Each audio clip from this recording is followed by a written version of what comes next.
പുരാണത്തെ ശാസ്ത്രവുമായി ചേർത്ത വിവാദ പരാമർശവുമായി ഉത്തർപ്രദേശ് ഗവർണറും ഗുജറാത്തിലെ ബി.ജെ.പി. മുഖ്യമന്ത്രിയുമായിരുന്ന ആനന്ദിബെൻ പട്ടേൽ. രാവണന്റെ സഹോദരനായ കുംഭകർണൻ യഥാർത്ഥത്തിൽ സാങ്കേതിക വിദഗ്ധനായ ടെക്നോക്രാറ്റായിരുന്നുവെന്നും ഉറങ്ങുകയായിരുന്നില്ലെന്നും പരാമർശം. യുപിയിലെ ഒരു കോളേജിൽ നടന്ന ബിരുദദാന ചടങ്ങിലാണ് വിവാദ പരാമർശം.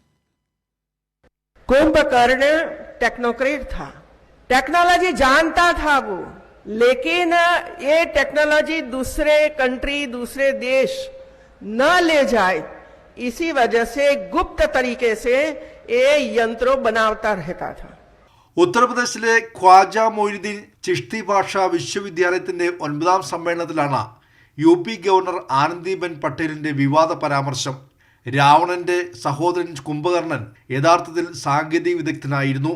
കുംഭകർണൻ 6 മാസം ഉറങ്ങുകയും 6 മാസം ഉണർന്നിരിക്കുകയും ചെയ്യുകയായിരുന്നു എന്നാണ് കഥ. പക്ഷേ ഇത് ശരിയല്ല.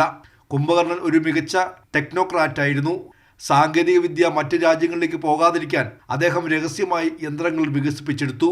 മറുനാട്ടുകാർ ഈ സാങ്കേതിക വിദ്യ തട്ടിക്കൊണ്ടുപോകാതിരിക്കാൻ സഹോദരൻ രാവണൻ മെനഞ്ഞ കഥയാണ് 6 മാസത്തെ ഉറക്കമെന്നും ബിരുദദാന ചടങ്ങിനെ അഭിസംബോധന ചെയ്ത് ആനന്ദിബെൻ പട്ടേൽ പറഞ്ഞു. വിദ്യാർത്ഥികളോട് വേദങ്ങളിലേക്കും പുരാണങ്ങളിലേക്കും മടങ്ങണമെന്നും അതിലെ സമാനതകളില്ലാത്ത കണ്ടുപിടുത്തങ്ങളെക്കുറിച്ച് മനസ്സിലാക്കണമെന്നും ആനന്ദിബെൻ പട്ടേൽ ആഹ്വാനം ചെയ്തു. ബി.ജെ.പിയുടെ മുതിർന്ന വനിതാ നേതാവായ ആനന്ദിബെൻ പട്ടേൽ ഗുജറാത്തിലെ ആദ്യ വനിതാ മുഖ്യമന്ത്രിയാണ്. മുൻ രാജ്യസഭാ എം.പിയും ഗുജറാത്ത് മന്ത്രിസഭയിൽ അംഗവുമായിരുന്നു. നരേന്ദ്രമോദി അടക്കം ബി.ജെ.പി. നേതാക്കൾ പുരാണ കഥകളെ ശാസ്ത്രവുമായി യോജിപ്പിച്ചുള്ള പ്രസ്താവനകൾ മുൻപും ഏറെ വിവാദമായിട്ടുണ്ട്. ഗണപതിയിൽ ആനയുടെ തലകടിപ്പിച്ചതാണ് ആദ്യ പ്ലാസ്റ്റിക് സർജറി എന്നായിരുന്നു മോദിയുടെ അവകാശവാദം. രാമായണത്തിൽ പരാമർശിച്ചിരിക്കുന്ന പുഷ്പക വിമാനത്തെക്കുറിച്ച് എഞ്ചിനീയറിംഗ് വിദ്യാർത്ഥികളെ പഠിപ്പിക്കണമെന്ന് കേന്ദ്ര മാനവ വിഭവശേഷി സഹമന്ത്രി സത്യപാൽ സിംഗ് പറഞ്ഞതും വിവാദമായിരുന്നു.